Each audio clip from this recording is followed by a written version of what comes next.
Que feraient les femmes si elles pouvaient se balader le soir dans un monde sans hommes? Dans des rues où il n'y aurait plus aucun homme? Il y a quelques années, un tweet qui posait cette question simple avait enflammé la toile.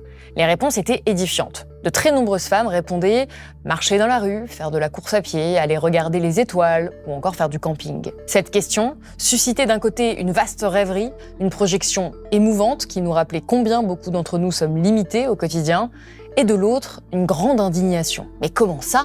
Pas tous les hommes, enfin? Pourquoi avez-vous si peur des hommes? Beaucoup reprochaient à ces femmes de trouver désirables des rues sans hommes.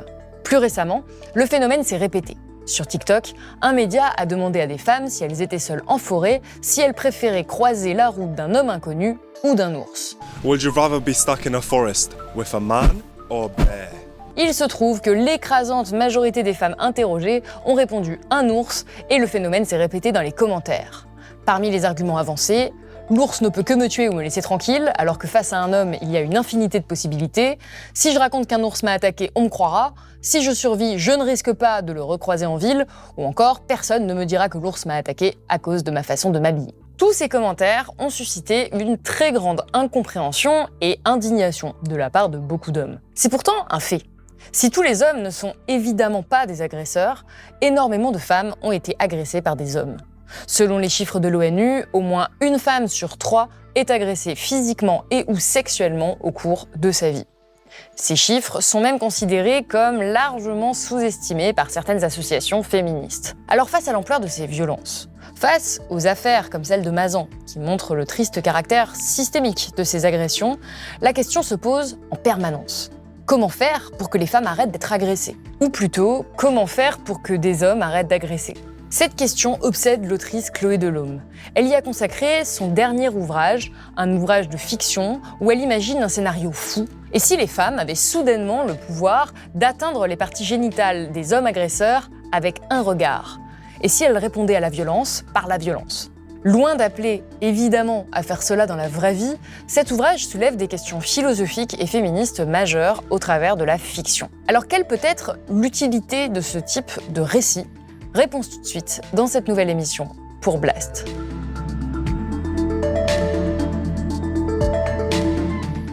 Chloé Delhomme, bonjour. Bonjour. Vous êtes une autrice à succès, vous avez écrit de très nombreux livres, pour n'en citer que quelques-uns, Le cœur synthétique, Pauvre folle, Mes bien chères sœurs, Les sorcières de la République ou encore Les mouflettes d'Atropos.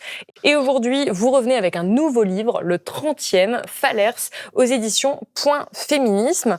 Alors on l'a dit en introduction, le scénario est simple, il s'agit de castrer les hommes d'une certaine manière avec le regard. D'où vous est venue cette idée de roman ? Alors, c'est plus la pénectomie que la castration, parce que la castration, c'est plus souvent les testicules. Là, il s'agit vraiment du phallus. L'idée m'est venue avec un scénario, en fait. Je travaillais pour Capricci. Il y avait une collection qui s'appelait Nouvelle héroïne, qui avait été faite par Pascal Faure, et il fallait inventer une nouvelle héroïne. Donc, je me suis dit post-MeToo. Et là, j'ai eu cette idée parce que c'est assez vieux, mon idée de punition castratrice. Déjà, dans les mouflettes d'Atropos, la narratrice a un bitto-extracteur qui est un micro-ondes qui a été bricolé. Donc, c'est un peu une réponse. On est comme une poule devant un couteau avec un viol toutes les 7 minutes. On ne sait pas quoi faire. Et je me suis dit que ça serait une bonne idée d'avoir quelque chose de très outrancier, très menaçant.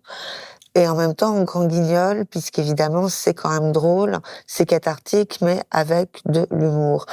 Et je crois que c'est un peu... il reste plus que le rire, en fait, le rire jaune. Donc oui, c'est un livre pour rire jaune de cette thématique extrêmement grave, qui est celle des viols, mais aussi on a l'impression, en tout cas moi c'est comme ça que je l'ai reçu, de développer une réflexion autour de cette violence, parce que les viols sont une violence extrême, et en face, on attend de nous de ne surtout pas être violentes. Et là, vous amenez les femmes, notamment l'héroïne Violette, à aller au summum de ce que peut être la violence. Alors, en fait, c'est une réponse aussi, c'est-à-dire qu'il s'agit par le rire, de provoquer aussi une forme de réflexion. Le problème, c'est que on attend des femmes le care, la douceur, la bienveillance, la pédagogie en termes de féminisme aussi. et jamais la violence. Or, ce qu'on subit à longueur de temps, au bout d'un moment, qu'est-ce qu'on fait? Et symboliquement, par ce livre, c'est une réponse violente aussi, arme égale finalement, puisque on sait que le viol détruit psychiquement, et elles vont détruire physiquement l'arme en fait. Mais c'est aussi, je crois, une façon, avec encore une fois de l'humour, de montrer que peut-être que pour les hommes, si les femmes étaient dangereuses, on n'en serait pas là complètement. C'est-à-dire que c'est une façon de rappeler qu'on a un potentiel de réponse. Et il faut rappeler que dans le livre, vraiment, le concept, c'est que donc des femmes vont développer une forme de super pouvoir qui fait qu'avec leur regard, elles peuvent donc faire exploser l'appareil génital des hommes, mais elles ne vont s'attaquer qu'aux agresseurs sexuels. Et le don ne se développe que pendant une agression. Donc il s'agit pas de toucher tous les hommes. C'est pas. De toute façon, la misandrie n'est pas le contraire de la misogynie. La misogynie, elle s'en prend de façon essentialiste aux femmes. En fait. On rappelle juste les termes. Misogynie, c'est la haine des femmes, et la misandrie, c'est effectivement présenté, en tout cas, comme la haine des hommes. Oui, ça serait le pendant. Or, c'est après les agents du patriarcat que s'exerce la misandrie. Le mépris a priori, la haine, la détestation, la surméfiance se fait pas a priori sur qui détient des testicules. C'est un comportement qui va engendrer la misandrie en face. Un peu comme là, effectivement, c'est une réponse, encore une fois. Il faut une fois qu'elles sont agressées, le don se déclenche. Le don va pas se déclencher d'ailleurs, il n'y a pas de balle perdue. Il n'y a pas de non-agresseur qui subit les... C'est qu'une loi du talion qui peut paraître discutable dans la vraie vie, mais qui dans la fiction ne l'est pas. Voilà. Donc j'y suis allée complètement, mais en faisant attention à ce que on comprenne qu'il s'agit vraiment d'une vengeance, d'une réponse, mais que c'est pas une volonté d'annihiler l'homme de la France comme ça. En tout cas, il y a quelque chose de cathartique parce que ça s'ouvre sur une scène d'agression, et beaucoup de femmes ont vécu ces scènes d'agression avec ce sentiment d'impuissance immense. Et là, vous donnez justement un outil pour tout faire exploser, en fait. Et du coup, la scène bascule. Je ne veux pas tout spoiler, c'est le tout début, donc j'en parle de cette manière. Mais c'est vraiment... oui, c'est une forme de catharsis pour vous, l'écriture de ce livre et la lecture. Et puis, après, il y a le côté assez amusant de s'imaginer qu'on a le pouvoir. Et là, sur juste des agressions orales, ça m'a aidé, moi, parce que les falleurs le font pas obligatoirement exposer le sexe de l'homme immédiatement. Il y a des entraînements où elles prennent des prédateurs et où elles s'entraînent à serrer. À les faire souffrir. À les faire souffrir, mais du coup, à les faire plier. Et c'est une forme pas de chantage, c'est pas le terme, mais de prise de pouvoir. Et je pense que c'est important. En tout cas, c'est aussi une histoire de sororité, puisque quelques femmes, pas toutes, vont développer ce don, entre guillemets, en tout cas ce pouvoir-là, et elles vont au début être isolées, puis se retrouver ensemble autour du féminisme, autour de la théorie aussi de ce qui est fait aux femmes. Alors je voudrais lire un extrait de votre livre qui est ce discours de la femme qui les accueille et qui leur explique un petit peu le monde dans lequel elles vivent, parce que même l'héroïne, notamment Violette, si elle a subi des violences, n'a pas forcément politisé ce qui lui est arrivé. Et en plus, elle est très rétive parce que c'est une jeune femme de 17 ans qui est dans un foyer familial dysfonctionnel où les violences sont exercées. Et elle ne souhaite pas répondre par la loi du talion, elle ne souhaite pas faire l'usage de la violence. Il va falloir qu'on lui explique au sein de la communauté des Fallers pourquoi on n'a plus le choix, en fait. Cet extrait, au début, essaie de dépeindre justement ce tableau-là. cette réponse à Violette qui va être un petit peu rétive. Et vous écrivez, le réel est nommé, certains ports balancés, parfois jusqu'à la cour d'un tribunal. Les femmes et les personnes sexisées s'organisent, les mâles alpha geignent ou s'emportent, répétant « on ne peut plus rien dire ». Les couillidés dotés d'un minimum de matière grise font leur introspection. Nombre d'entre eux ont les mains moites en entendant circuler des phrases comme « céder n'est pas consentir ». C'est un grand miroir qu'on leur tend, chacun y lit crûment le fond de son âme. Dans leur rapport aux femmes se révèle la quintessence de leur personnalité. Les salauds et les gros connards ne sont plus valorisés, ce qui les perturbe grandement, ils sont désorientés. Leurs réactions varient. Ils se posent en victimes, devenant plus agressifs encore, sous couvert de se défendre, ou se cherchent 1000 excuses culturelles ou essentialistes. On m'a élevé comme ça, personne ne m'a appris, les hommes sont lâches, je suis un homme, j'y peux rien, c'est ma nature. Contrôler mes pulsions sexuelles m'est biologiquement impossible, c'est lié à la testostérone. Et puis, il y a les autres, bien sûr, oui, tous les autres, qui se découvrent dans le miroir en tremblant sincèrement. Ils regardent défiler leur vie sexuelle en scrutant chaque scène à l'aune du « céder n'est pas consentir ». Comment on fait pour ceux qui n'ont pas été impactés par la prise de conscience de MeToo, Voire qui résistent qui résistent activement, qui veulent continuer à jouir de leurs privilèges, qui ne voient pas où est le problème puisque le monde leur appartient comme les corps qui s'y trouvent. Et surtout, comment on fait quand on voit que la honte ne change pas de camp. Parce que c'est ça, le problème fondamental. C'est que on travaille là-dessus, enfin, je dis le on du gros collectif, où franchement, sans obligatoirement être en contact, les femmes sont excessivement coordonnées depuis 5-6 ans, là. Mais le souci, c'est qu'en face, pour ce qui est du profil du prédateur typique, on voit avec le nombre de non-lieux qui sont tombés, ou pour les agresseurs célèbres qui sont toujours pas inquiétés en dépit des stigmatisations, des épinglages et des procès qui sont ouverts, ils en ont, mais alors strictement rien à foutre. Enfin, je veux dire, on n'impacte pas leur psyché. Or, la quatrième vague féministe qu'on vit est une révolution de mœurs. Chez les femmes, oui. Les hommes, pour que leurs mœurs bougent, comment est-ce qu'on fait? Alors, effectivement, dans le livre, parce que moi, je suis pas essayiste, je suis dans la fiction, je prends la notion de la grosse menace. Mais dans la vraie vie, on fait comment, sachant que la grosse menace n'est pas effective? Et ça, je sais pas. C'est pour ça aussi que j'en étais réduite à faire une fable. Parce que j'ai pas les outils politiques, en fait. Politiques, effectivement, pour... Est-ce que des campagnes de sensibilisation, de quel ordre? Quel petit slogan, quel pourrait marcher? C'est un truc d'éducation, on le sait.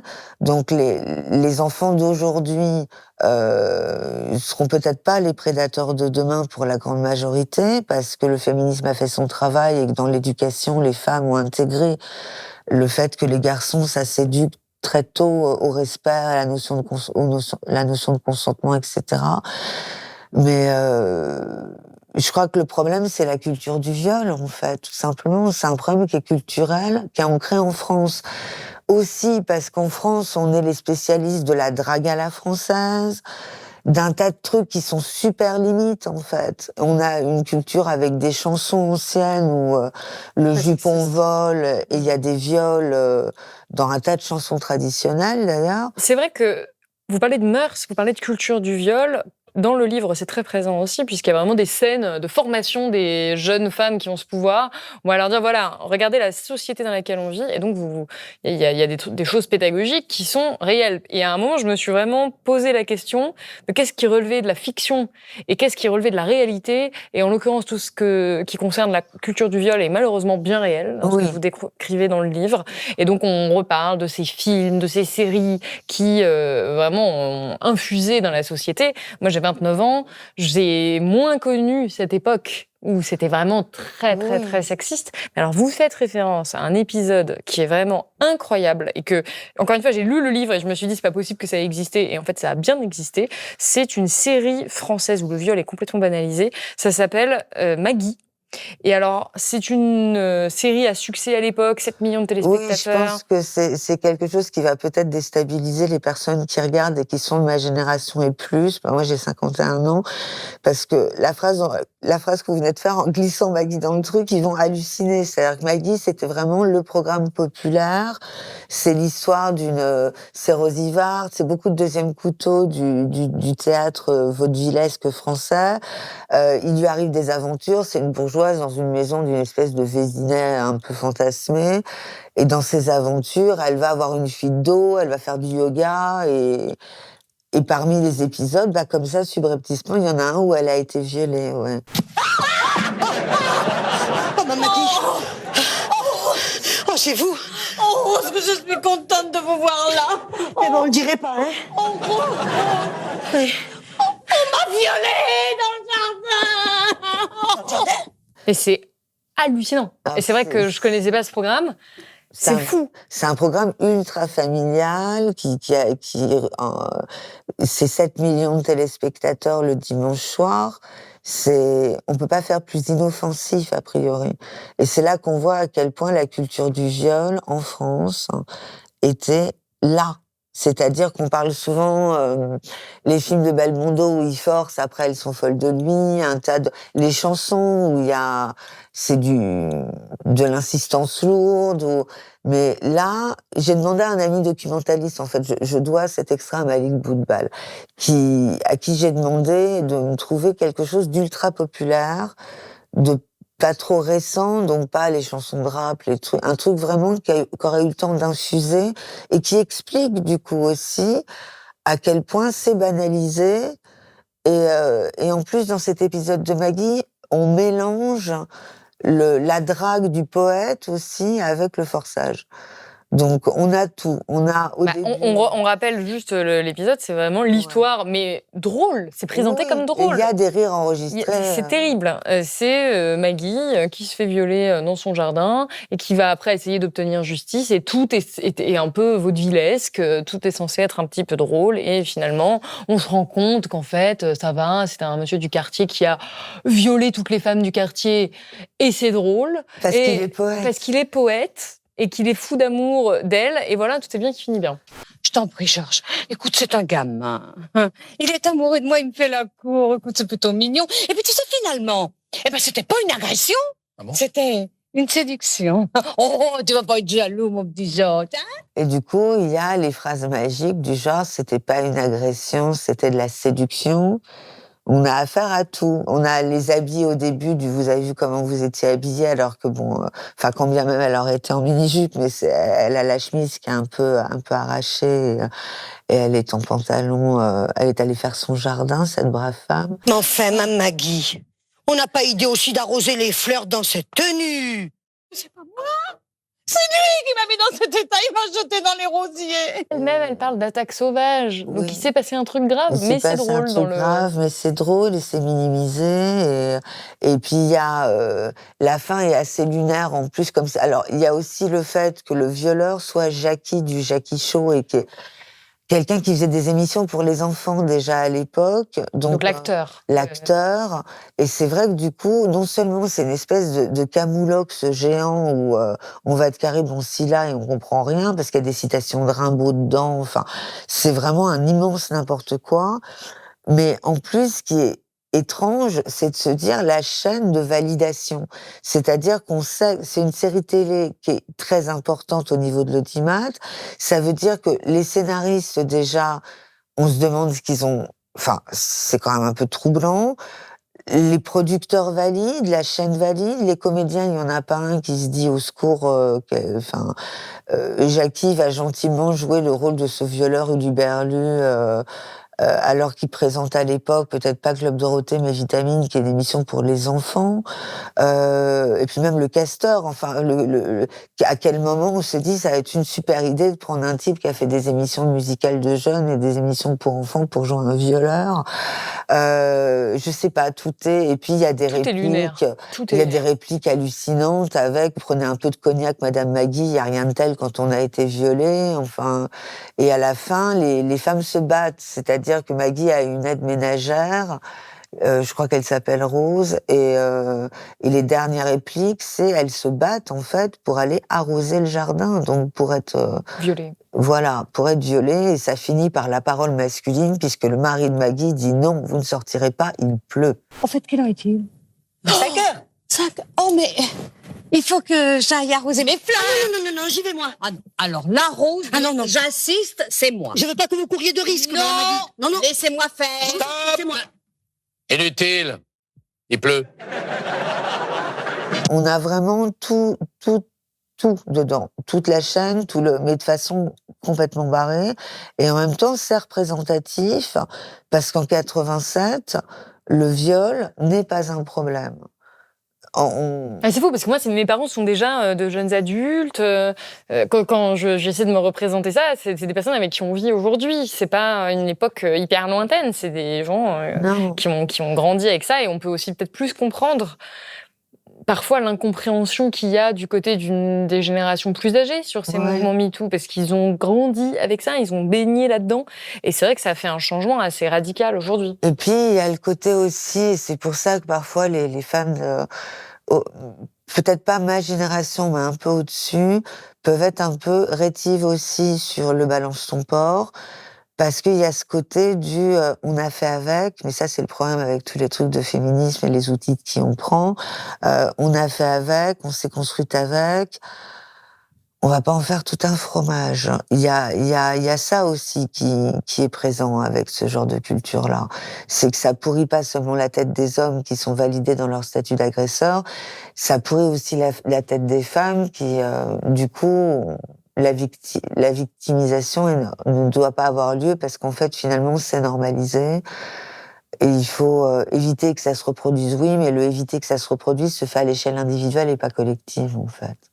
En tout cas, ce livre, même si c'est une fiction, a des vertus aussi pédagogiques. Il explique la culture du viol, il explique pourquoi aussi les hommes violent d'une certaine manière. On voit d'ailleurs l'origine d'un des personnages qui va être un violeur et qui est élevé dans cette haine des femmes. Donc il y a vraiment cette tentative d'explication.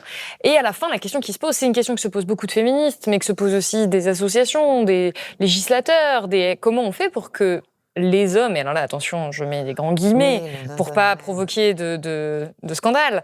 Évidemment que tous les hommes ne sont absolument pas des violeurs, c'est absolument pas ce qu'on est en train de dire ici, mais il y a quand même un phénomène structurel qui fait que beaucoup trop d'hommes violent. C'est souvent des hommes, c'est rare, très rare. C'est très rare que ce soit des femmes. C'est un infime pourcentage qui est toujours mis en avant par les masculinistes, mais c'est vraiment des exceptions. Et un viol toutes les 7 minutes, encore une fois, c'est pas le même monsieur. Donc il y a un problème structurel. Il y a un problème structurel, et en fait, d'après les études ethno, etc., il y a que les sociétés matrilinéaires dans lesquelles il n'y a pas de viol. Donc une société où le pouvoir de l'homme est neutralisé complètement. Ce qui fait que c'est compliqué de voir comment est-ce qu'on peut s'en sortir, parce que l'objectif pour moi n'est pas du tout un matriarcat de remplacement au patriarcat. J'écris Les sorcières de la République, où c'est un matriarcat sans sororité en plus, et ça vire au cauchemar, c'est une dystopie. Et je suis pour une adelphité totale au final, donc le frère et sœur, donc une alliance égalitaire. Le problème, c'est qu'avant d'arriver à cette égalité, il faut qu'on arrête d'être des proies, quoi. Et vous posez, c'est écrit sur la 4e de couverture que le thème du livre, et ce sera peut-être même le titre de la vidéo, c'est comment faire pour que les hommes cessent de violer.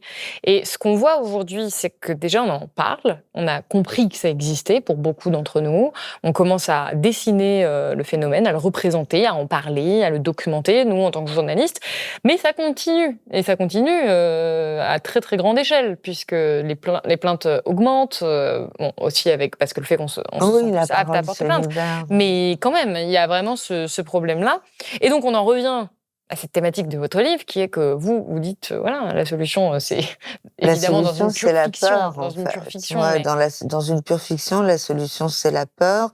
Et alors, du coup, moi, j'ai envie d'aller plus loin, parce que, évidemment que personne ne veut d'une société violente où on on porte atteinte à l'intégrité physique des hommes. Et ce qui se passe dans le livre, c'est que non seulement elle porte atteinte à l'intégrité physique des hommes par vengeance, et c'est toujours des hommes qui sont des violeurs, mais elles y prennent de la jouissance. Et ça, c'est un peu le tabou, le grand tabou pour moi, c'est déjà que les femmes sont rarement dépeintes comme violentes. Et quand elles le sont, là, il y a vraiment cette scène où Violette est en train d'essayer d'apprendre, donc l'héroïne, à s'entraîner sur un agresseur pour lui faire mal, hein, tout simplement. C'est ça dont il est question. Et au début, elle va vraiment culpabiliser, elle va être horrifiée par ce procédé. Et au fur et à mesure, eh bien, elle éprouve une forme de plaisir à la souffrance de l'autre. Est-ce que c'est peut-être pas du plaisir, mais en tout cas, elle va plus culpabiliser. Moi, je trouve qu'il y a une forme de sadisme. Pourquoi ce choix de scénario? Pourquoi est-ce qu'elle bascule un peu dans cette vengeance? C'est le rapport au pouvoir. Elle éprouve pour la première fois la puissance et avoir du pouvoir sur.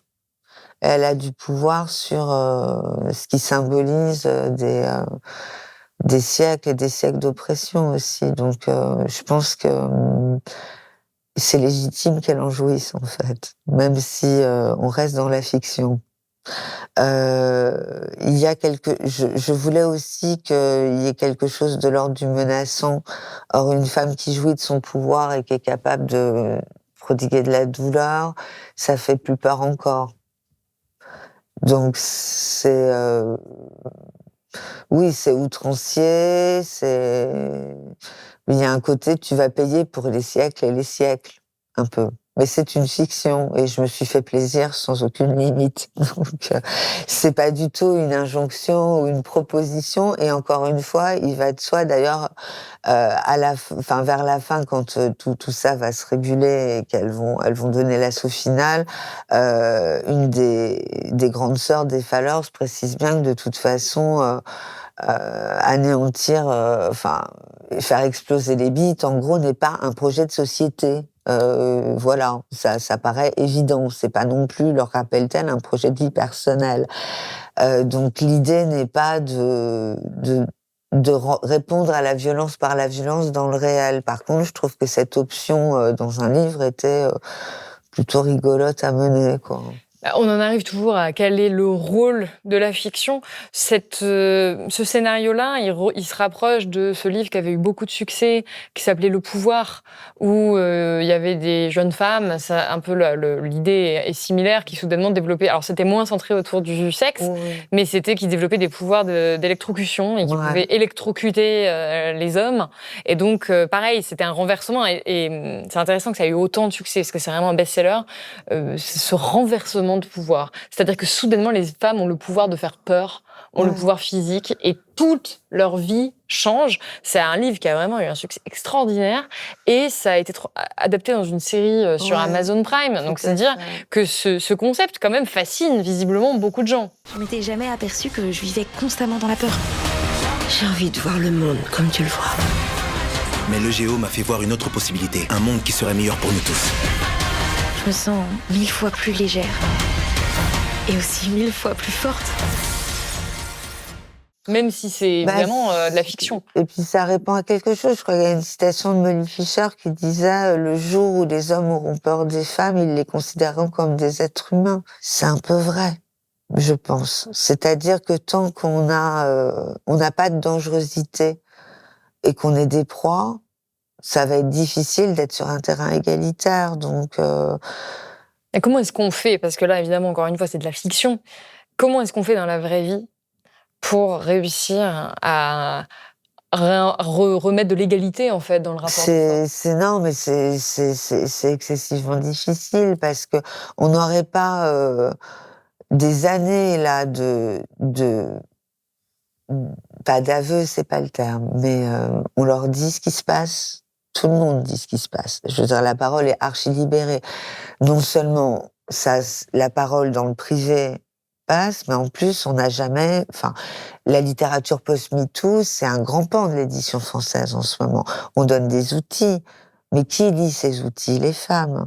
Il n'y a pas beaucoup d'hommes qui vont lire tous ces essais féministes, toutes ces réflexions sur... je crois qu'on... Il y a des films aussi. Il y a plein de films, il y a des séries, Mais finalement, est-ce que les hétérosexuels privilégiés ont tellement envie que ça d'entendre et surtout de modifier leur comportement, parce qu'ils se retrouvent dans une situation là qui est un petit peu celle des aristocrates au moment de la Révolution française. Hein. On leur demande de lâcher les privilèges, mais sauf qu'on là on les menace pas de guillotine, et en l'occurrence là c'était une guillotine de pénectomie. Mais est-ce qu'ils ont envie de modifier ce réel dans lequel ils sont pour ce qui est des mâles alpha, les rois du monde, la réponse semble être non, au vu des viols qui continuent, et des agressions qui continuent, et du masculinisme ambiant, et des rêves même au niveau politique. Enfin, je veux dire, il y a quelque chose qui est masculin et qui est ancré.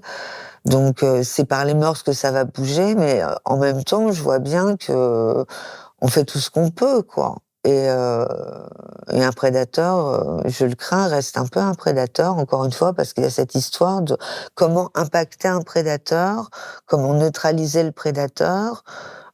Le prédateur sait que c'est mal. Enfin, lui, il en a rien à foutre. Donc, c'est un peu une aporie, quoi. Ah, le prédateur, il y a prédateur et prédateur. Il y a prédateur et prédateur. C'est mais ce dont on parlait tout à l'heure. Ouais. Le T-Rex, qui n'est pas, enfin, ils sont nombreux quand même. Enfin, pour qu'on ait un viol toutes les 7 minutes. Moi, je considère que le viol toutes les 7 minutes. Et sous-estimé aussi, comme tu dis. dis. Il y a des chances en plus.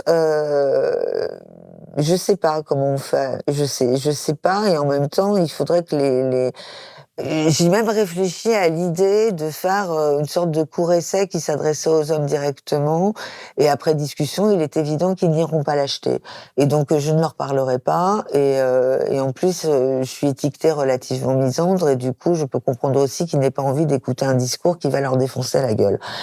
Et donc, je sais pas, il y a un problème ça glisse comme sur les plumes d'un canard, quoi. Donc, est-ce qu'on n'a pas besoin aussi, justement, d'aller parler à ces hommes qui sont ceux que vous décrivez, c'est-à-dire qui sont de bonne foi, qui ont envie oui, mais ceux qui sont de bonne foi, le travail, il a été fait, ils sont déjà dans la repentance s'ils ont déconné, sinon ils continuent de faire gaffe, et ceux qui ont des enfants éduquent leurs fils, hein, et leurs filles aussi, mais les fils, comme c'est eux qui ont le pouvoir potentiel. Donc je sais pas, est-ce que les pouvoirs politiques pourraient s'en mêler? Ils pourraient s'en mêler juste avec la justice sur la punition. C'est juste qu'avec un dossier sur 100 qui aboutit à une condamnation. Après, ça peut être donc évidemment, il y a le volet justice dont on avait déjà parlé ici dans une vidéo, et il y a également le volet éducation qui peut être aussi entre les mains de l'État. Mais qu'est-ce qu'on fait des générations pour qui c'est trop tard? Un peu comme pour le dossier sentimental, où sur ma génération, on est quand même assez nombreuses, confère le livre d'Ovidie aussi à la chérétrice, enfin toutes les réflexions sur l'hétéropatriarcat, les mecs de 50 ans et plus, sur juste les questions égalitaires et les questions sorties de route, c'est une catastrophe. Enfin, je veux dire, on peut pas rééduquer des mecs de 50, 60 ans et plus. Ça entend pas, ça rentre pas. Je sais, c'est mon quotidien. Ça ne rentre pas. Ça fait un peu attention, et puis après, quand c'est entre garçons, ça dit quand même, on peut plus rien dire. Donc, c'est chaud. Et pour revenir sur l'objet de votre livre, l'objet de cet entretien, parce que c'est un livre de fiction. À Blast, moi, j'ai rarement invité des personnes qui faisaient de la fiction, mais là, je trouvais qu'il avait aussi un rôle politique, ou en tout cas un rôle d'initiation d'une réflexion sur la violence, sur pourquoi il y a ce fantasme de violence chez certaines femmes, comment cette oppression-là se traduit. Il y a aussi toute la description des conséquences du viol, qui sont terribles pour ces femmes. Pour vous, quel est le rôle de cette littérature féministe aujourd'hui, puisque, vous venez de le dire, elle est quand même rarement lue par des hommes? Je crois, quand on voit par exemple le succès d'Una Chino sur Triste Tigre, qui est sur ce qu'elle a subi avec son beau-père, on voit qu'il y a un besoin de lire des témoignages, il y a besoin de se sentir moins seul, je crois, et de voir aussi ce que la voisine a subi, elle, il y a une sorte de prise de conscience, c'est au-delà de la prise de conscience collective, là, ça c'était il y a quelques années. Je crois qu'il y a un besoin de faire collectif dans la douleur, en fait, et aussi chercher des solutions. Là, pour l'instant, on a des outils, beaucoup par les essais, qui donnent des grilles de lecture, enfin, qui éclaircissent, qui permettent à la grille de lecture sur le monde des patriarcales. Voilà pourquoi. On en est plutôt encore là. Mais je crois que même les plus brillantes théoriciennes qui sont en train de bosser, on a du mal. Comment on fait sur une révolution de mœurs pour donner des outils qui soient autres que la lucidité? C'est difficile, c'est très très difficile. Et moi, ce qui m'inquiète un peu, c'est ces générations qui sont imperméables en fait à l'éducation parce que c'est trop tard et qui ont bien compris que la majorité des femmes maintenant ne se laissera pas soumettre, mais qui le vit mal, qui le vit très mal, et que ça rend agressif aussi, et que ça peut rendre...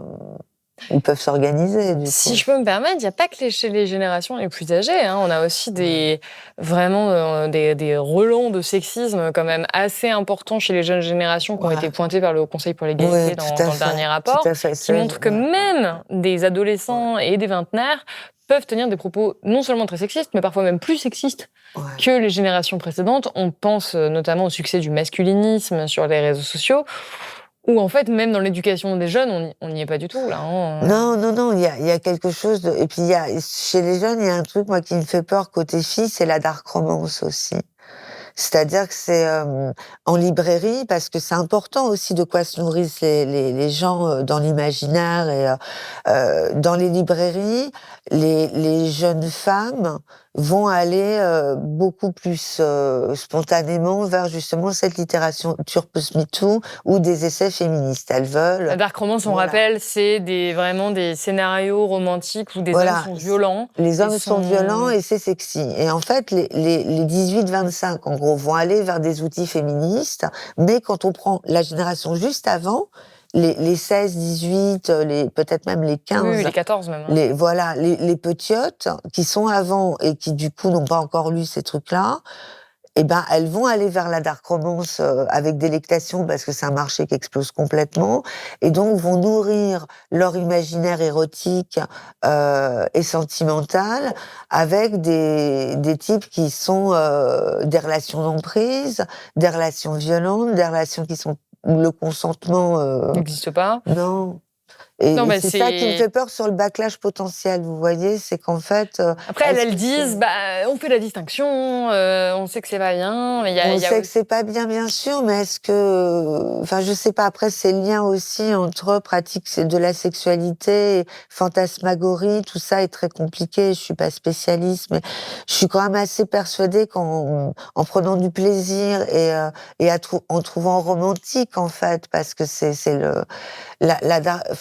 un homme qui va vous attacher alors que vous n'avez pas très envie et vous faire des trucs dont vous n'avez pas très envie non plus, je suis pas sûre que ça prépare le cerveau à dire non au bon moment et voilà, c'est un peu compliqué, quoi. Et pour revenir sur votre essai, vous, en tant qu'autrice, qu'est-ce que ça vous a apporté d'écrire ce type de récit où ces femmes deviennent violentes et reprennent le pouvoir? Ça m'a fait du bien, juste. Et puis ça m'a amusée. J'ai beaucoup visualisé ce qui se passait en écrivant ce livre. C'est très détaillé, hein. Oui, c'est cinématographique et l'objectif est que ça le redevienne. Donc, mais je sais pas, c'est un geste qui me semble à la fois blaguesque et politique, quoi. Mais en petite proportion. Enfin, je suis bien consciente que ça peut être perçu comme une mauvaise blague. Mais ce que ça soulève me paraît quand même plus important que... Je suis dépassée par la thématique est très, très importante, le sujet. Et certains pourraient vous dire que c'est misandre, et que ça apporte de la haine, et que ça apporte de la violence. Comment est-ce que vous Je pense qu'il y a déjà suffisamment de blagues dedans pour que ça désamorce. Alors évidemment, un mascu, en plus il y a un groupe de masculinistes dans le livre. Je me fous grave d'eux, donc je sais pas ce que ça peut apporter, si ce n'est quelques réflexions pour la lectrice ou le lecteur s'il y en a. Mais je trouvais que c'était important de... En fait, quand j'ai essayé d'en faire un court-métrage, j'ai été retoquée. J'avais la prod et j'avais la chaîne. Ça a été retoqué par le CNC et les guichets, parce qu'en fait, on ne peut pas toucher au symbole phallique. Il y avait un truc de symbolique aussi, c'est que le phallus, on est dans une société, le mot patriarcat maintenant est le mot utilisé à raison, parce qu'il montre le systémique, mais la notion de phallogocentrie, de phallocentrie, de phallocratie, le terme est passé un petit peu à l'as, du coup, or le symbole, la bite c'est sacré, on n'y touche pas. Il y a quand même quelque chose comme ça. Et du coup, de s'en prendre à l'organe génital et à faire du grotesque avec, parce que c'est vraiment grotesque, c'est grand guignol au niveau du genre. Je pense qu'il y a un côté aussi dans cette mauvaise blague irrévérencieuse et qui leur rappelle que la société actuellement tourne autour de leur queue peut-être, mais que a priori ça va pas durer très longtemps là, au point où on en est. Et donc, ouais, c'est un peu menaçant aussi. Bah écoutez, c'est la fin de cette émission. Merci beaucoup Chloé Delhomme Merci. d'avoir été avec nous. Je rappelle que votre livre Fallers est disponible en librairie aux éditions Point Féministe. Merci à vous. C'est la fin de cette émission, merci beaucoup de l'avoir regardée. Il est très rare que je parle ici d'œuvres de fiction, donc dites-moi si ça vous a intéressé ou si vous préférez que j'invite des personnes qui écrivent plutôt des essais ou des ouvrages d'analyse. Je vous rappelle qu'à Blast, nous sommes un média indépendant, que nous vivons uniquement grâce à vous, notre audience. Donc si vous le pouvez, n'oubliez pas de nous soutenir financièrement sur blast-info.fr et moi je vous dis à très bientôt.